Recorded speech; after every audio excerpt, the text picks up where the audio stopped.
So the landscape for the treatment of ER-positive breast cancer has really changed dramatically, especially within the past 4 or 5 years. And there's a number of things that we know about patients who have endocrine resistance.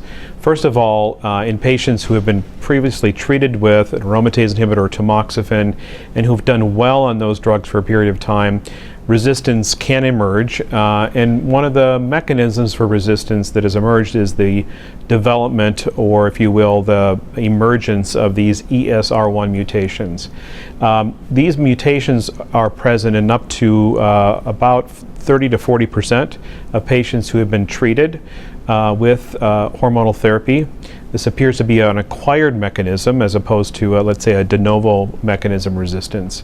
And when these mutations are present, they have been known to confer a worse prognosis for patients with endocrine-resistant breast cancer. And so I think number one, these are common. Number two, they confer a worse prognosis. And number three, we're just beginning to learn about new ways to potentially treat them.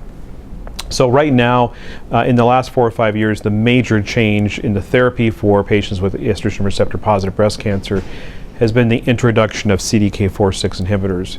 And the very good news is that women who have metastatic breast cancer and they have these ESR1 mutations present, let's say in the cancer, we know that CDK4/6 inhibitors do improve the outcome. In other words, when these ESR1 mutations are present, although they confer a worse prognosis, they're still responsive to CDK4/6 inhibitors.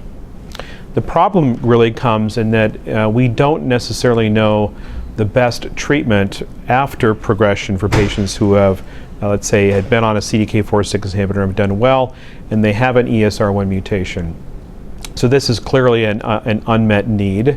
I think the other question, of course, is for patients who do have these ESR1 mutations, what's the optimal hormonal, if you will, drug that should be combined with CDK4/6 inhibitors?